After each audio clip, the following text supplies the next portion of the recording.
What's going on, everybody? I hope everyone's having a fantastic evening, fantastic afternoon, fantastic pre-noon, no matter where you are in the world. I'm Hassan Piker, and this is awesome. I'm broadcast coming to you live from sunny California, Los Angeles, folks. We're live and alive, and I hope all the boys, girls, and MBs are having a fantastic one, because today is a beautiful day. Today is a wonderful day. It's debate night, ladies and gentlemen, boys, girls, and MBs. It is June 27th, 2024. Folks, ladies and gentlemen, boys, girls, and MBs, we are live and alive, and this is the part of the broadcast where I tell you a little bit about my personal news, about what's going on in the world of Hassan Hasanabi Piker. And let me tell you, not a lot, not very eventful. Anyway, personal news-wise, not much going on. Watched My Hero Academia last night, made my Sammy. That's literally it. Woke up, went to play basketball, met this dude on the courts, and I was playing with him, and he told me about his like favorite YouTubers and stuff. He had no idea who I was. There was a shouts out to the Hasanabi head who was doing boxing sessions out there. She came up to me first and was like, "Hey, just want to say big fan of your content."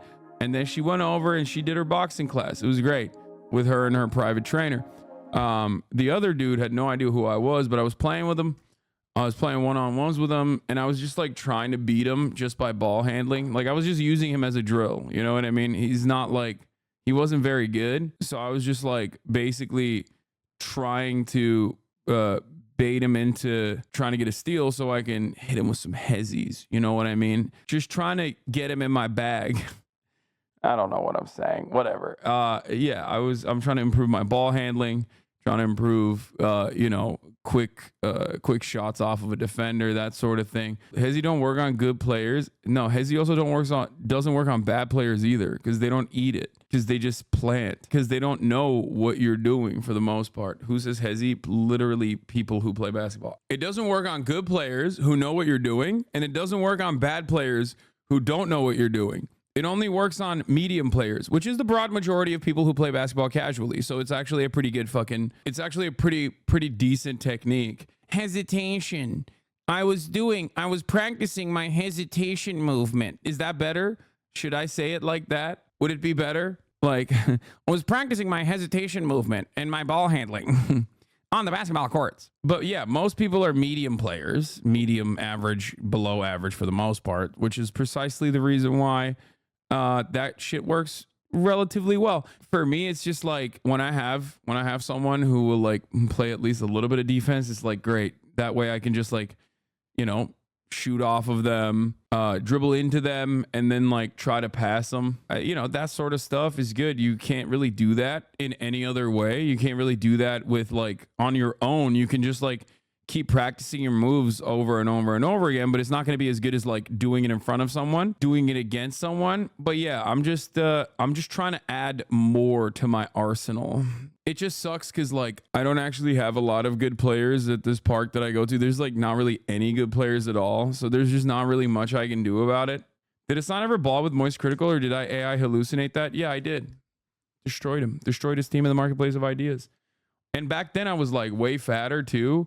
Like looking back at it now, and way worse at ball. Like I think I've significantly improved my ball handling and everything else, honestly. Flying to Florida to challenge MOISTCRITIKAL. There it is.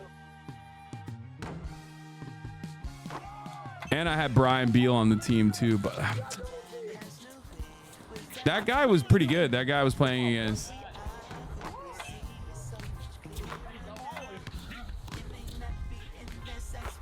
Look at that. Look at that light touch. That kid's got the lightest of touches. You know what I'm saying?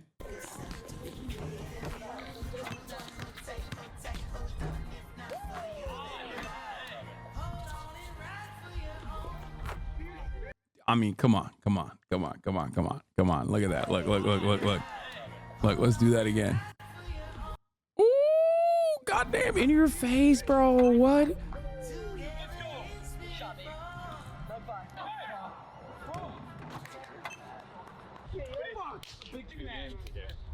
You gotta do a post-game interview. Yeah, so they didn't film our second game where we took it 11 to what, 1? You guys have? Oh no! Played like absolute dog shit. That was a good series. Yummy. That was a good series. Post-game interview. All right, we came, we saw, we conquered. Dude, look at how much worse shape I was in at that time. That's like crazy. That's from last year. From last year to this year. I mean, look at that. Like literally 1 year. I mean, this doesn't count because I was like dying at this point playing basketball against Ludwig, but like I literally looked like fucking Steven Crowder, dude. What the hell? The way I definitely look here during this versus the way I used to look back there, like look at the difference, dude. Look. That's crazy. Literally look at the definition I have, or rather lack thereof, versus look at the definition I have here. It's gonna get better too. It's not gonna end there. Did you not work out before? No, I did. I've been working out for fucking 3 years consistently, but I'm finally seeing like genuine results and improvement. I have been working out. I haven't stopped working out. Do you go to a gym or do you train at home? I go to a gym. I have trainers who are my friends. One of them is in the MOISTCRITIKAL video, actually, Brian Beal, the Beaster, the city kid. He's the short one that fucking has an insane vertical. This is him. But yeah, he's a stud. So I've been working out with them, but dude, it's not just working out. It's literally diet. Diet is so huge. Diet is so fucking important. Dude, there's a couple of things that I did that really kicked it into high gear for me. I've been doing this for 3 fucking years now, and it was like the pacing was very slow. First, I had to build muscle while losing fat. I could do that in my recomp period. I was 285 when I started this journey in August 2021, and my goal was in a year, but it took longer than that. It took 3 fucking years, basically. Hassan's playing the Elden Ring DLC. I genuinely don't think he can beat it. What? Unless he co-op summons somebody to actually what? Then maybe. But I think even him and using NPC summons and mimic tier, I don't think he can. What? This is out of control, dude. She's out of her mind. So Dav is a gamer, right? Like she is an incredible gamer. She is really fucking good. And Sekiro was, I think, like the first ever game that she ever played from the From Software franchise, if I remember correctly. And she fell in love with it and literally played it up to like NG8 or something. Like she is actually a fucking freak. The thing I was gonna say is like she's a legit gamer, but also I beat that fucking game. Okay, I beat that goddamn game. What are we talking about? I beat Sekiro. I will always stand on business. I will always tell you what it is. If I can beat Sekiro, I can beat any motherfucking From Software game. Because guess what? Sekiro is the hardest From Software game. There is no From Software game that is harder than Sekiro. For one reason and one reason only. It's on rails. Okay. There's no builds. There's no over leveling. It's just rhythm. You have to learn the rhythm. I genuinely don't think he can. She's being a hater. Hassan is not a gamer. He's a React Any. Someone in her chat said he took 2 days to beat the lion boss. I'm like, okay, shut up. I'm getting better. Fuck you guys. And I'm doing it like summonless too. So look, Asmongold's journey is one of the best examples of this. Asmongold was like, oh, I think I'm gonna quit because it's just the DLC's too hard. The DLC's too hard. So then what did he do? He went back in and he fucking built a game-breaking, busted ass, fucking great shield build, and he finished it by like, I suspect he did the classic great shield and then spear tap meme. And then he beat it. You can do that in other From Software games if you want to. I mean, obviously it's like playing an entirely different game, but it's still there. You know, it's still there as an option. Dude, I saw a TikTok of a rant, OHNEPIXEL, I think, who was playing fucking Elden Ring for the first time ever. It was one of the best fucking rants I've ever heard on From Software. Like, it was so perfect. Here, this is the one. But here. The truth is, when Miyazaki was growing up, he had to teach himself English, so he would read books like Moby Dick or other American classics. It's not even this. This is not even the one I'm thinking about. But anyway, this is good too. Here, that were out there. He had to make up some of the words in his own head, use his imagination to tell the story. No way.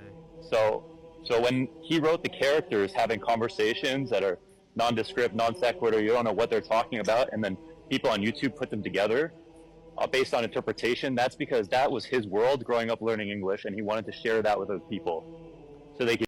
Yeah, he talks about how like Miyazaki came out from the mailroom to become the CEO. That like is almost impossible in Japanese companies. He talks about how like Miyazaki, like you're living in a universe, you're living in a timeline where you have like it's like Michelangelo making video games and you get to experience it, and how you shouldn't rush through it because you will never have your first ever From Software game experience ever again. And it is true. It is art. It's incredible. It is absolutely incredible. Everything he says is fucking true. Goddamn, I love this fucking game so much. I love From Software so much, and I love Miyazaki so much. Listen. Let me tell you something, okay? Let me tell you something. I'm not a fucking gamer. You guys know this. I hate trying. I play single player games on easy mode sometimes just to get through it because I like the stories. I like the fun little stories and shit. From Software is the one game where I make a goddamn exception. Okay? I will boulder through that like motherfucking Luffy if it needs to be bouldered through. I will take a deep breath. I'll try to meditate. I'll try to control my emotions. From Software games, like I've said time and time again, are the only single player games where you can feel the same level of investment and the same level of success that you get from dominating someone in a multiplayer game. There is no other single player game that I can think of that like makes me feel that way. I'm sure there are plenty others out there, but that is the one fucking game for me. There are a million different ways to beat this game. There are a million different ways to break the game. There's so much you can do, but ultimately, you know, the sense of accomplishment, the feeling that you get when you beat a boss is phenomenal. Now, having said that, it also is not even necessarily a game about the mechanics. It's a game where you're fighting against yourself. It's a game where you're fighting against your own mind, your own mental hangups. This is something that a lot of people don't understand. It literally is all about you go in there, you fucking learn the movesets until it becomes second nature to you so that you can actually patiently dodge, roll, abuse, punish, find a fucking opening in the boss. It feels like it's an impossible feat. You go in there and you're like, what am I even looking at? The lion yesterday. I was looking at that motherfucker like, what is this shit? 2 days ago when I first encountered it, I was like, what am I supposed to do here? Different parts are jiggling. Different parts are moving. Everything hits super hard. I'm a double tap, triple tap Andy over here. This guy's gonna fucking destroy me. And then you start rolling, and then you start recognizing the movesets, and then you can fucking go toe to toe and dance with the lion for 5 minutes, then 10 minutes. And once you get to that level, when there's like something that clicks, and you start noticing exactly what the moveset looks like, and maybe even if you can elevate your level, if you can elevate your gameplay to a certain degree, you can even maybe manipulate the character beyond the pattern recognition to force him into doing certain actions that you can easily abuse. However, I will say it doesn't seem like the DLC is capable of that.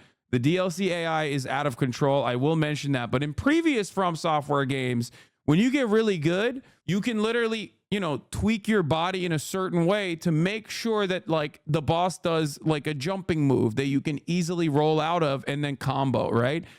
Can't really do that so far in this game. Maybe because I don't have as great of a command over the game, but you know, it's incredible. It's an incredible game overall. Bro, you broke a controller playing Sekiro. You are not controlling your emotions. I still beat it though. Still beat. Did you see BBNO Money fumbled his Fortnite deal? No BBNO Money skins coming? I did not see that. No way. Bro, he actually got a fucking Fortnite bag and then he fumbled it by violating the NDA. That is insane. For those of you who don't know, BBNO Money, friend of the show, okay, phenomenal artist. He made a meme about like getting a BBNO Money skin, right? Like he made a joke about it on TikTok. Then Fortnite reached out to them. Fortnite reached out to him and was like, yeah, let's make it a reality. Why do we know all of this? Because he posted through it the entire time. It was a joke from the beginning. Read the email. It's a meme. I didn't ask him about this, so I don't know if it was real or not. I regret to inform you that Epic Games will be terminating our partnership confidentiality. With that being said, the team is an enormous fan. Couldn't be happier. It's a total bop. Oh, wait. I'm going to ask him right now. It's a total bop. That seems memey. But you never know, dude. Hold on. I'm going to text him right now. Hold on. Okay. I am now locked into an NDA with Alex, and I cannot confirm nor deny the veracity of the statements. He fucking NDA'd me, dude. He NDA'd my ass, dude. People call songs bops. Bop is now also a term for like it's a misogynistic term, I think, for women too. I didn't even know this. I'm seeing it on TikTok. It's always been a term, brother. It's just that the Zoomers have picked it up because they love AAVE. Bob isn't new. It's just AAVE getting gentrified. Okay, well, every fucking term comes from AAVE, chat. What are we talking about? When I say, oh, people are using these terms, you don't have to come in here and give me the etymology, okay? White people have not created any new fucking terms other than the racist ones, which they used all of their creativity points on fucking a century ago, and they haven't stopped using. See you later, alligator. Okay, fair. There's a lot of white people terms, actually. You're right. There are some like Oakley dokley, that sort of shit. Like white people have invented stuff like that. White people lingo tier list. Okay, I have to do this later. Yep. Why I oughta. That's another one. G Willikers. That's another one. Yep. Okay, never mind. White people invented a lot of shit. What in tarnation? You betcha. Okay. I love all of this. We have to do this tier list. Why I oughta is misogynistic though. Wait, what? Why? Is that what you say before you beat your wife? Is that why? It's like, why I oughta? Ah, Gertrude, the soup is cold. Like, I feel like that is like the soup being cold is the worst thing that happened to white people in the 50s. You know, you come back home from your fucking unionized factory job where you're making like the current day equivalent adjusted to like cost of living, $500,000 a year or some shit in your house that you bought for $10.